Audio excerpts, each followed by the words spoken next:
Tuhan, kita mau bersyukur buat kebaikan-Nya, buat penyertaan Tuhan sepanjang minggu ini atas hidup kita. Amin.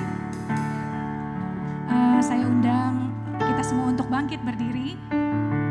Boleh kasih senyum yang terbaik kepada kanan kirinya.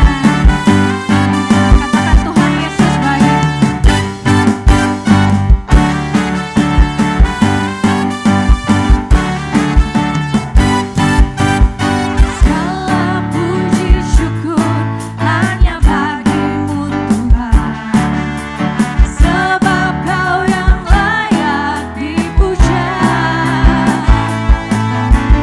Kami mau bersorak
9 tahun penyertaan-Mu atas GB Live Bapa. Terima kasih Yesus. Yang di dalam hidupku, ku bersyukur, bersyukur Bapa. Ku bersyukur Tuhan buat kasih setia-Mu di dalam hidupku. Ku bersyukur, ku bersyukur. Sekali lagi ku bersyukur, ku bersyukur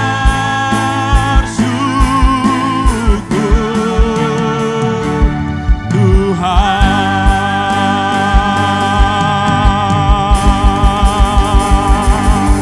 Haleluya, sorak-sorai buat Tuhan. Dia yang layak terima pujian dan kemuliaan. Haleluya, haleluya. Terima kasih banyak Tuhan Yesus. 9 tahun Tuhan yang melawat kami, 9 tahun Kau menjamah kami.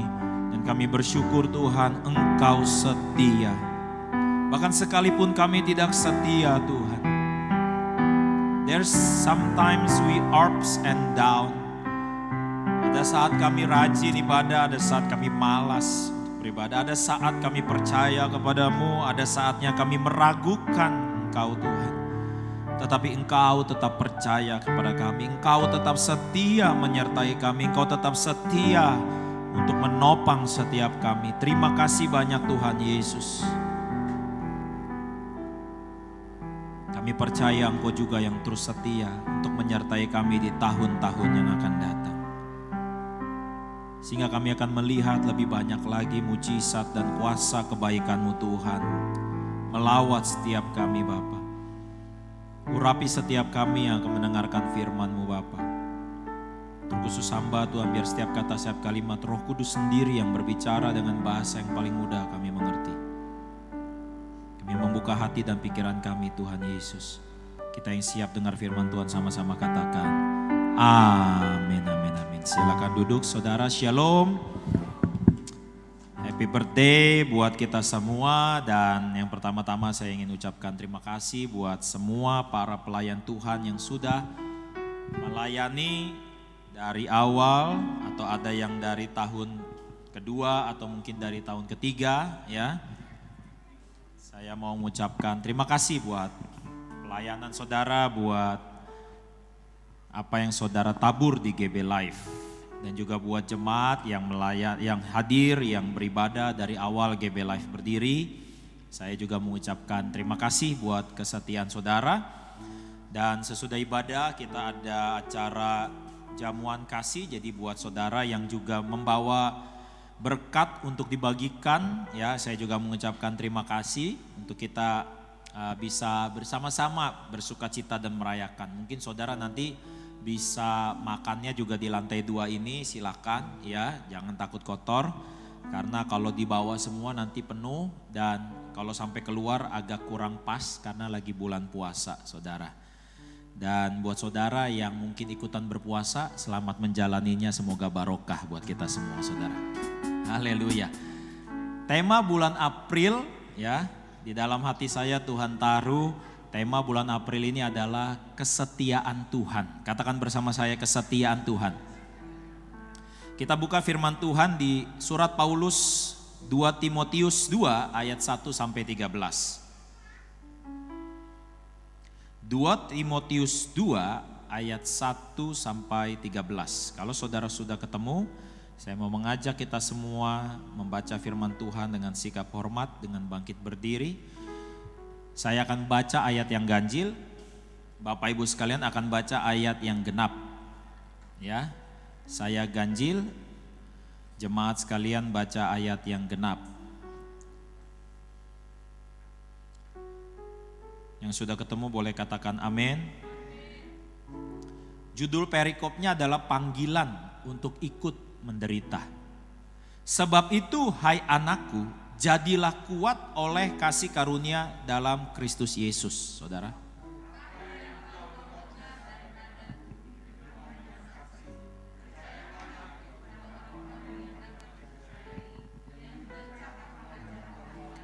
Ikutlah menderita sebagai seorang prajurit yang baik dari Kristus Yesus.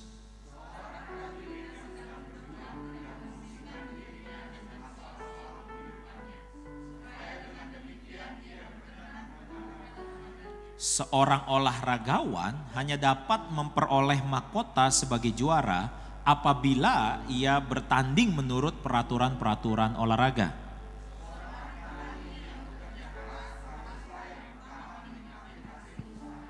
Perhatikanlah apa yang kukatakan. Tuhan akan memberi kepadamu pengertian dalam segala sesuatu.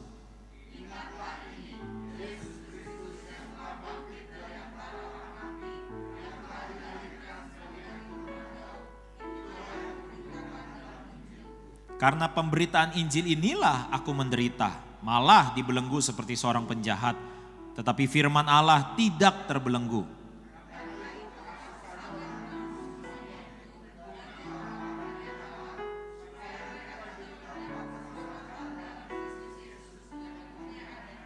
Benarlah perkataan ini, jika kita mati dengan Dia, kita pun akan hidup dengan Dia.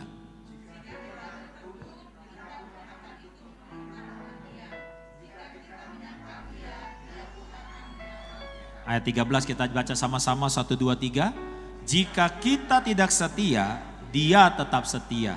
Karena Dia tidak dapat menyangkal dirinya. Amin. Silakan duduk, berbahagialah saudara yang sudah membaca firman Tuhan dan yang akan diberkati dengan pewahyuan pagi hari ini. Bapak Ibu sekalian, bahwa yang kita baca ini adalah pesan atau wejangan ya dari seorang guru kepada muridnya, dari Rasul Paulus kepada saat itu murid ya yang dia mentorin, namanya Timotius, saudara. Dan waktu Paulus menulis surat ini, Paulus itu dalam posisi sedang dipenjara, dan ini dipenjara kedua kalinya, saudara ya. Jadi pernah dipenjara, lalu dibebaskan, kemudian masuk penjara lagi, saudara. Nah, di dalam penjara ini dia ingin menguatkan anak muridnya yaitu Timotius, karena Timotius mengalami banyak pergumulan, tantangan di dalam pelayanannya, saudara. Lalu dia tulis surat ini. Makanya saudara tadi baca ada ujangan-ujangan, misalnya seorang prajurit itu yang lagi berjuang, dia gak pusingin dirinya sendiri karena dia ingin senangkan hati komandannya. Ada lagi analogi olahragawan, ya kan, yang bisa peroleh juara kalau ikuti aturan-aturan. Ada lagi analogi seorang petani. Semua ini, saudara, tujuannya untuk menguatkan Timotius. Karena disinyalir saat itu Timotius mengalami banyak penderitaan-penderitaan. Yang menarik, saudara, disinyalir bahwa Timotius ini hampir-hampir meragukan, saudara. Baik meragukan pelayanan Paulus karena Paulus dipenjara. Ya, Paulus berkhotbah tentang bahwa Allah itu Allah yang kuat, Allah yang hebat, Allah yang bisa membebaskan, tapi Paulus sendiri dipenjara, saudara. Sama halnya dalam kehidupan. Kadang-kadang kita lihat ada hal-hal yang ironis. Misalnya, saudara, ya zaman tahun 70-an ada seorang hamba Tuhan yang terkenal di Inggris, namanya Pendeta Smith Wigglesworth. Ya, Pendeta Smith Wigglesworth itu zaman itu sangat terkenal karena dia dipakai Tuhan membangkitkan 23 orang mati, saudara. Bayangkan, 23 orang mati ini dicatat dan diakui oleh medis saat itu, saudara. Dia menyembuhkan orang yang buta bisa melihat, orang yang lumpuh bisa berjalan. Satu ketika ada orang sakit kanker, kankernya itu ada di bagian perut, saudara, sehingga perut orang tersebut besar, saudara. Nah, yang menarik, Pendeta Smith Wigglesworth ini kalau doain orang itu terkesan pakai kekerasan. Jadi gayanya itu nampar, pukul gitu ya. Tetapi dia bilang bahwa saya melihat di alam roh bahwa yang saya pukul itu iblis yang ada di dalam tubuh orang yang sakit itu. Ya, jadi satu ketika ada orang sakit kanker, ya, disuruh pegangin, ya, suruh pegangin gitu ya.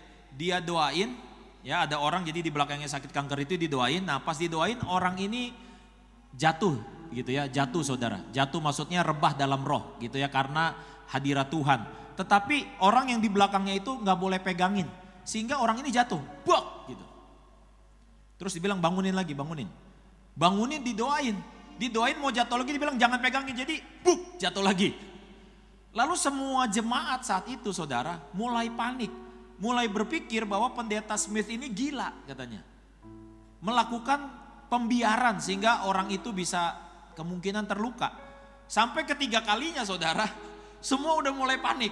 Karena waktu didoain mau jatuh lagi dibilang jangan pegangin lagi. Jadi orangnya jatuh lagi. Lalu bangun, nah pada saat bangun saudara, kankernya ketinggalan di lantai. Jadi di lantai itu ada onggokan daging saudara. Dahsyat gak mujizatnya? Tapi sampai pendeta Smith mati, anaknya yang tuli dari lahir tetap tuli saudara. Ironis gak saudara? Kalau kita ada di posisi seperti itu saudara, kita mungkin berpikir ya, loh orang lain Tuhan sembuhin tapi anaknya sendiri tidak disembuhkan. Sama halnya ketika Timotius mengalami hal ini saudara.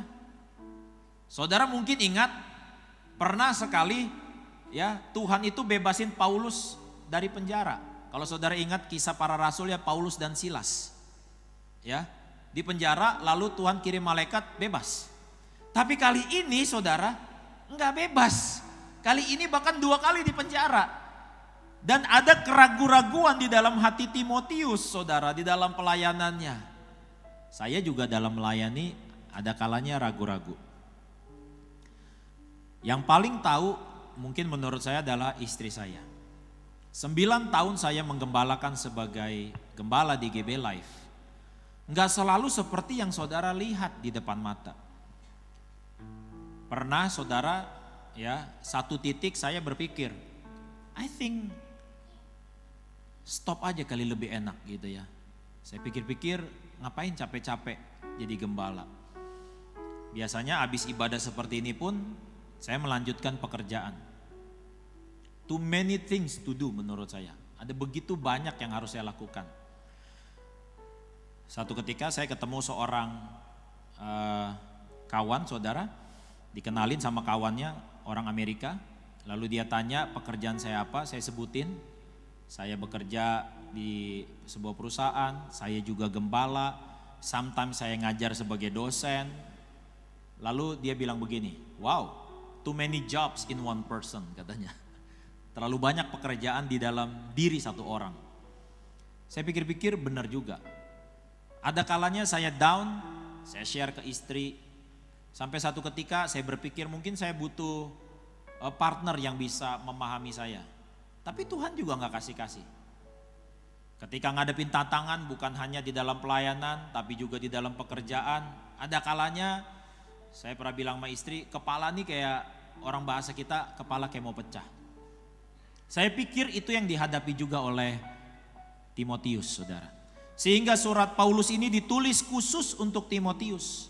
Mungkin dikala dia berpikir ingin berhenti, mungkin dikala dia berpikir pokoknya ingin menyerah. Lalu dikatakan di ayat yang ke-13, jika kita tidak setia, dia tetap setia. Karena Tuhan tidak dapat menyangkal dirinya. Maksudnya apa? Bahwa Tuhan adalah Tuhan yang setia. Amin saudara. Wejangan dari Paulus ini bagaikan wejangan orang yang sudah mengalami asam garam kehidupan. Orang yang sudah mengalami ups and down. Orang yang sudah mengalami getirnya, pahitnya kehidupan. Sehingga dia mau bilang sama anak muda ini Timotius. Dari semua pengalamannya dia mau bilang bahwa dalam seluruh kehidupannya dia menikmati dan mengalami bahwa Tuhan setia. Ini yang dia mau kuatkan. Ada beberapa di layar saudara pesan dari orang tua yang sudah mengalami perjalanan kehidupan lebih lama dari saudara dan saya. Ya, yang pertama ini namanya wanita saudara, usia 92. Dia kasih pesan buat kita apa?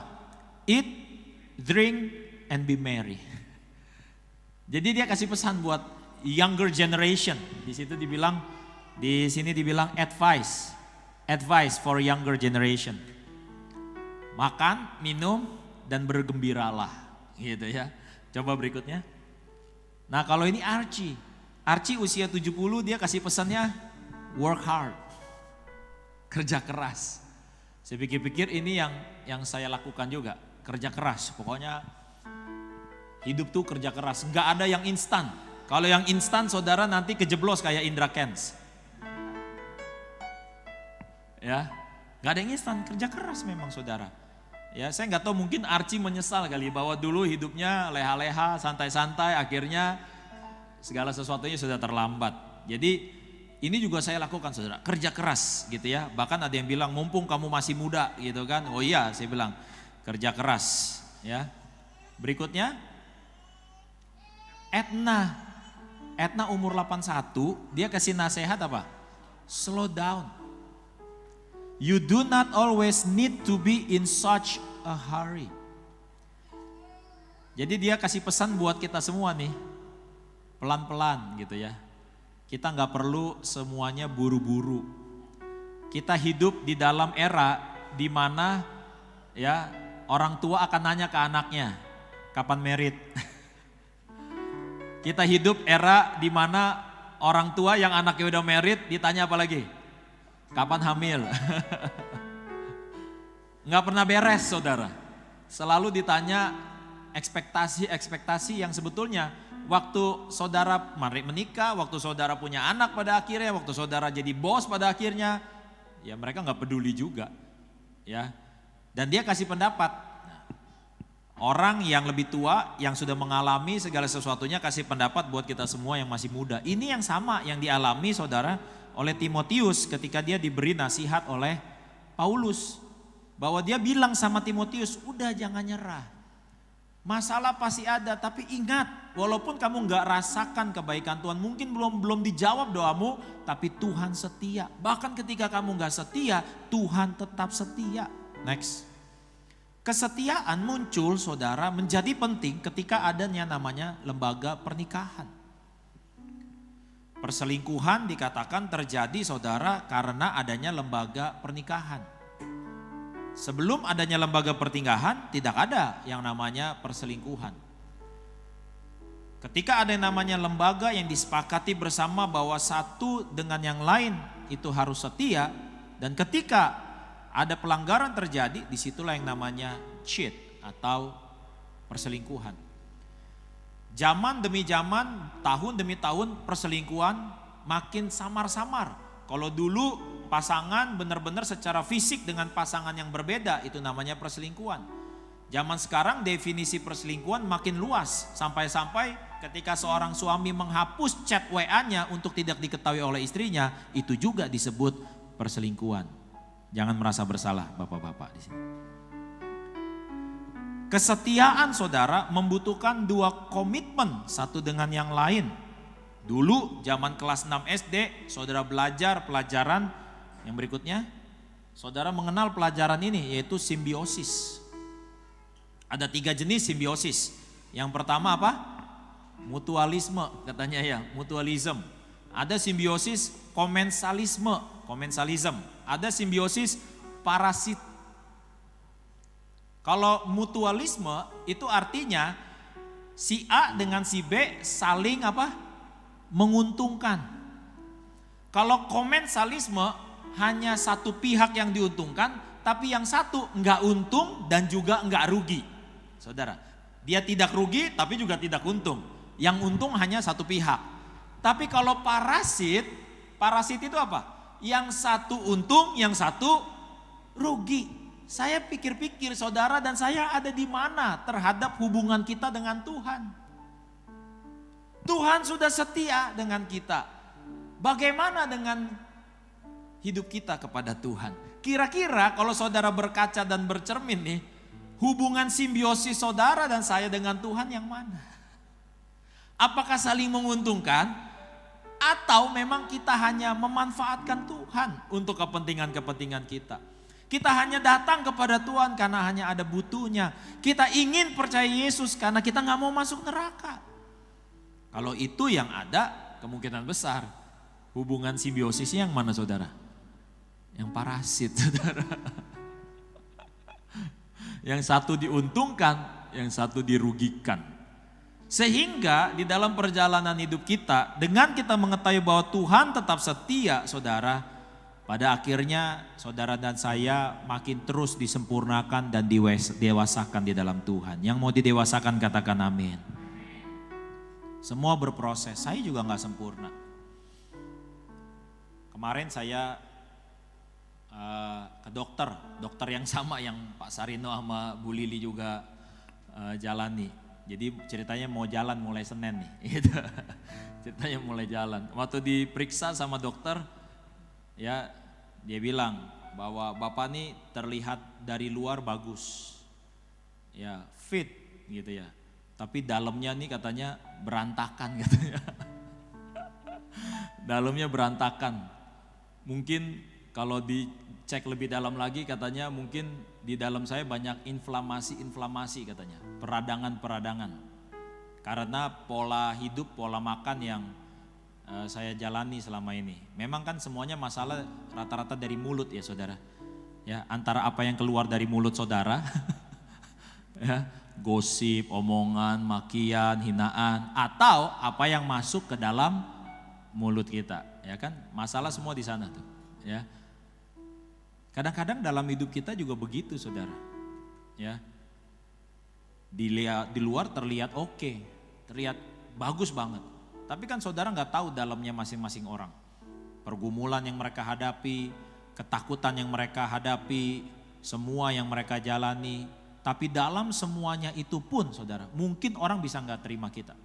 Kalau saudara tahu saya seperti istri saya tahu saya, mungkin saudara nggak di gereja sini lagi. Mungkin saudara akan memandang berbeda tentang saya. Sama halnya saudara, ya kan? Kalau saudara tahu makanan yang saudara makan akan jadi apa di dalam perut saudara, mungkin saudara jijik makan itu. Istri saya tahu saya lebih daripada 9 tahun saudara tahu saya. Mungkin kalau saudara tahu sebenarnya saya, bagaimana kelakuan saya di rumah, mungkin saudara gak mau saya jadi gembala saudara. Sama halnya mungkin kalau saya tahu kelakuan saudara, mungkin saya gak mau saudara jadi jemaat saya. Sehingga saudara, dengan segala kebobrokan kita pun, Tuhan tetap sayang sama kita saudara. Tuhan tetap setia sama kita. Kadang-kadang kita doa puasa, orang tahu kita wah rohani ya, padahal enggak saudara. Itu hanya demi kepentingan kita pribadi. Kalau boleh jujur saudara, dalam pelayanan sama, saya dalam kerohanian saya juga banyak ada kalanya saya benar-benar egois. Saya melayani, saya doa, saya lakukan ini itu, hidup kudus dan sebagainya. Ya karena supaya dapat cuan lebih, supaya order-order akhirnya ke saya, supaya hidup saya lebih beruntung. Jadi kesannya datang ke Tuhan sama ke dukun gak ada bedanya saudara. Kita bisa kelihatan bagaimana kita menghadapi dan menghargai Tuhan ketika kita mengalami pergumulan. Benar saudara? Baru dari situ ketahuan saudara. Baru dari situ saudara akan terlihat bagaimana simbiosis saudara sama Tuhan. Bahkan ada ayat di Petrus dikatakan jika kita menderita demi Tuhan, itu adalah kasih karunia. Makanya tadi judul perikopnya pun apa? Panggilan untuk ikut menderita. Bilang kanan kirinya, siap-siap menderita gitu. Nggak mau kan? Oh. Aduh ya kan, aduh jangan kan menderita ya kan, aduh disuruh datang ke gereja aja belum tentu ya kan, itu udah penderitaan itu Pak katanya. Ya sehingga di dalam perjalanan saya ngelihat saudara, wah Tuhan memang benar-benar setia. Beri tepuk tangan dulu buat Tuhan Yesus. Ada satu lagu saudara saya nyanyiin terus nih berkali-kali, kita nyanyi yuk ini yuk. Ku selalu bersyukur, Kau Tuhan yang setia, yang selalu menopang. ku mau selalu bersyukur, selalu bersyukur. Kau Bapa-Ku yang setia, ku mau selalu bersyukur, selalu bersyukur. Kau Tuhan yang setia, yang selalu menopang, ku mau selalu bersyukur, selalu bersyukur. Kau Bapa-Ku yang setia. Saudara percaya Tuhan setia? Biasanya tiap bulan orang suka bikin status begini nih saudara. Slide berikutnya. Hello April, please be good. Halo Mei, semoga ini bulan yang beruntung gitu ya. Seolah-olah saudara percaya zodiak, seolah-olah keberuntungan tuh bisa-bisa datang. Tahukah saudara, Tuhan gak ngerti bulan dan hari. Karena Tuhan ngertinya cuma satu, Dia senantiasa bersama-sama dengan saudara. Saudara pernah gak ingat awal-awal jatuh cinta? Saudara waktu jatuh cinta ingat hari gak? Saya awal-awal jadi pebisnis saudara, saya udah lupa tanggal merah, hari Minggu udah lupa. Pokoknya buat saya semua hari sama aja. Sama halnya waktu orang jatuh cinta juga begitu kan. Gak inget saudara. Tahu-tahu kita udah 3 tahun ya, kita udah 2 tahun ya. Sama waktu itu saya masih ingat khotbahnya Pak Rusdi di sini, dia bilang apa? Waktu ada anaknya tanya, "Papa, Mama kok nggak bosan ya? Bertahun-tahun sebagai suami istri ya, nggak bosan ya?" Karena nggak bisa diukur dengan kuantifikasi, nggak bisa diukur dengan angka tahun, jumlah hari, saudara. Sama halnya ketika kita di dalam Tuhan, saudara. Tahukah saudara, Tuhan juga ada di bulan April, saudara. Amin. Tuhan ada nanti di bulan Mei, saudara. Kenapa? Karena Tuhan setia. Dia setia menopang kita, saudara. Bahkan di slide berikutnya, saudara, ada ayat firman Tuhan di Yesaya 54 ayat yang ke-10 di layar, saudara, saya bacakan. Sebab biarpun gunung-gunung beranjak dan bukit-bukit bergoyang, tetapi kasih setiaku tidak akan beranjak daripadamu. Kata tidak akan itu saudara adalah kalimat Ibrani yang dilakukan pengulangan. Kalau dalam bahasa Inggrisnya bunyinya gini, I will never ever ever, I will never ever ever, aku tidak akan beranjak daripadamu. Artinya apa saudara? Lebih mudah untuk gunung beranjak daripada Tuhan beranjak daripada saudara. Pernah saudara lihat gunung beranjak? Gak pernah setahu saya. Gempa bumi mungkin, tapi ini gunung beranjak tuh kayak terbang saudara kecabut, enggak pernah. Yang secara natural aja enggak pernah, apalagi yang secara supernatural saudara. Mungkin kita merasa Tuhan jauh dari kita, mungkin Tuhan merasa kapan Tuhan waktu saya diberkati, mungkin kita merasa mana jawaban Tuhan. Tapi ingat saudara, Tuhan tidak pernah lupa sama kita. Bilang kanan kirinya, Tuhan tetap ingat. Tuhan tetap ingat doa saudara, Tuhan tetap ingat pengharapan saudara. Kenapa? Karena Tuhan itu setia, saudara. Sepanjang bulan April ini, saudara akan mendengar tentang kesetiaan Tuhan. Karena Dia setia. 9 tahun GB Live ada saudara. Saya juga ingin berkata seperti Paulus kepada Timotius, bahwa Tuhan setia. Bahkan ketika kita tidak setia, Dia tetap setia. Bahkan dosa atau perbuatan yang tidak berkenan di mata Tuhan yang saudara lakukan, itu juga tidak membatalkan kesetiaan Tuhan. Dia tetap mengasihi kita semua. Sehingga dengan kesadaran ini, akhirnya kita semua bisa hidup di dalam pendewasaan dari hari ke hari, saudara. Mari kita kasih tepuk tangan dulu buat kesetiaan Tuhan. Mari siapkan perjamuan kudus saudara. Ku mau selalu bersyukur, selalu bersyukur. Kau Tuhan yang setia, yang selalu menopang. Ku mau selalu bersyukur, selalu bersyukur. Kau Bapa-Ku yang setia, ku mau selalu bersyukur. berdiri di hadapan Tuhan. Kau Tuhan yang setia, yang selalu menopang. Ku mau selalu bersyukur, selalu bersyukur. Kau Bapakku yang sekali lagi ku mau selalu bersyukur, selalu bersyukur. Kau Tuhan yang setia, yang selalu menopang. Ku mau selalu bersyukur, selalu bersyukur. Kau Bapakku yang setia. Mari kita berdoa. Bapa, terima kasih buat kesetiaan-Mu Tuhan. Terima kasih Tuhan Yesus bahwa Engkau tidak pernah mengingat-ingat pelanggaran ataupun kesalahan kami. Terima kasih banyak Tuhan Yesus buat setiap hari-hari yang kami lewati, baik suka maupun duka Tuhan.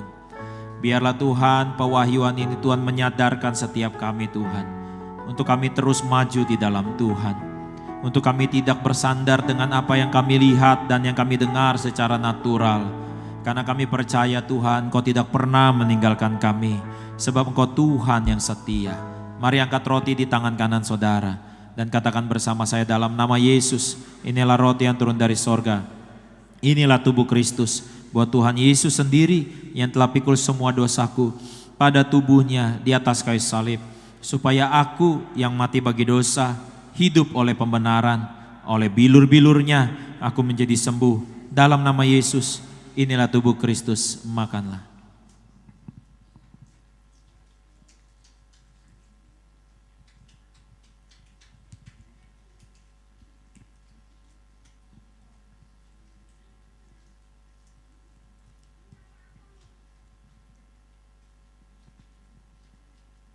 Mari angkat anggur di tangan kanan saudara. Katakan bersama saya dalam nama Yesus, inilah darah Yesus, darah perjanjian yang baru dan kekal, memberikan kami pengampunan, memberikan kami penebusan atas segala dosa dan pelanggaran kami. Dosa kami sudah diampuni, dalam Kristus kami adalah kebenaran Allah, dalam Kristus kami adalah ciptaan yang baru. Dalam nama Yesus, inilah darah Yesus, minumlah.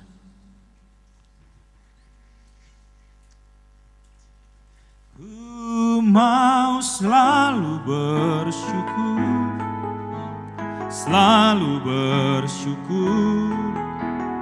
Kau Tuhan yang setia, yang selalu menopang. Ku mau selalu bersyukur, selalu bersyukur.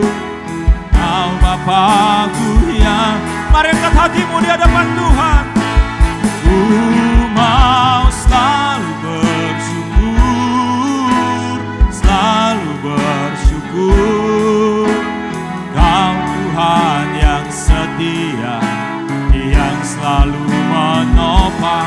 Ku mau selalu bersyukur, selalu bersyukur. Kau Bapakku yang, sekali lagi ku mau selalu bersyukur, selalu bersyukur. Kau Tuhan yang setia, yang selalu menopang. Ku mau selalu bersyukur, selalu bersyukur. Kau Bapakku yang setia, Kau Bapa, Kau Bapakku yang Kau Bapakku yang setia, Kau Bapakku yang setia.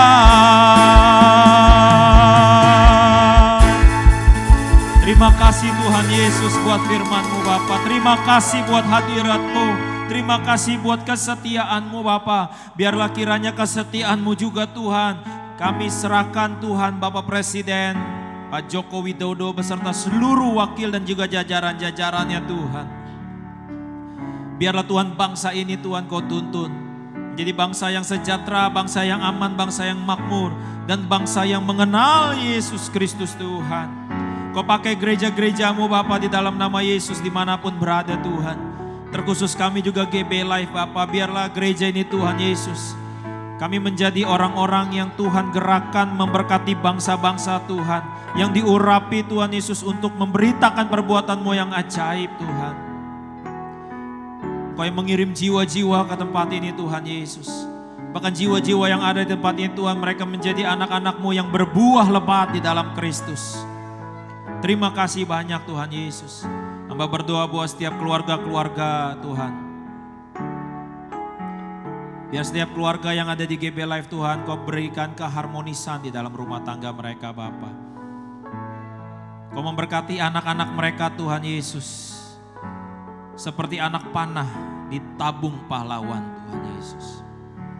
Biarlah setiap laki-laki di sini Tuhan menjadi laki-laki yang takut akan Tuhan. Biarlah setiap istri di tempat ini Tuhan seperti pohon anggur yang subur di tengah-tengah keluarganya. Biarlah setiap anak-anak kami menjadi seperti taman pohon zaitun Tuhan Yesus. Yang berbuah lebat Tuhan Yesus. Biar kiranya berkat rumah tangga Mazmur 128 ada atas setiap kami Tuhan Yesus. Berdoa Bapa dalam nama Yesus. Juga buat setiap pemuda dan pemudi di GB Live Tuhan. Engkau yang menuntun mereka Tuhan setiap langkah mereka, pekerjaan mereka, studi mereka Bapa. Sehingga mereka menjadi anak-anak muda yang berhasil Tuhan. Dan di dalam keberhasilan itu Tuhan mereka menjadi anak-anak Tuhan yang komit kepada Tuhan, setia kepada Tuhan. Kami berdoa buat setiap anak-anak kami Tuhan Yesus. Berkati Tuhan dalam pendidikan mereka. Mereka yang ada Tuhan Yesus masih bayi, mereka yang di TK, mereka yang di SD, bahkan sampai SMA. Anugerah-Mu juga Tuhan menyertai setiap kami semua. Karuniakan kami kesehatan, umur panjang Tuhan, keberuntungan dan kekuatan untuk memperoleh kekayaan. Berdoa buat setiap para janda juga di tempat ini Tuhan Yesus. Engkau Tuhan yang di dalam semua kisah Alkitab, Engkau Tuhan yang menyatakan mujizat buat setiap mereka. Yang menyediakan yang terbaik buat setiap mereka. Nah pada akhirnya Tuhan kami juga sementara akan melakukan jamuan kasih. Kami mohon Kau kuduskan setiap makanan dan minuman dengan darah Yesus menjadi berkat buat setiap tubuh kami. Berkati mereka yang membawanya, yang menaburnya Tuhan Yesus. Berkati ratusan kali ganda. Terima kasih banyak Tuhan Yesus. Kami juga berdoa buat para pelayan yang melayani pagi hari ini Tuhan. Maupun yang akan melayani sekolah minggu nanti. Tuhan Kau yang balaskan kepada mereka kesetiaan mereka. Firman-Mu berkata bahwa kami yang berjerih payah di dalam pekerjaan Tuhan tidak akan sia-sia. Karena Tuhan tidak pernah berhutang. Kau memberkati mereka semua Tuhan Yesus. Angkat kedua belah tangan saudara. Terimalah rahmat berkat Tuhan. Berkat dari Tuhan yang setia. Yang menyertai saudara. Sampai Maranatha. Tuhan memberkati dan melindungi engkau. Tuhan menyinarkan wajahnya kepadamu. Dan memberikan kepadamu kasih karunia-Nya. Tuhan menghadapkan wajahnya kepadamu. Dan memberikan kepadamu shalom-Nya. Damai sejahteranya. Mulai hari ini sampai Maranatha. Yang diberkati Tuhan sama-sama katakan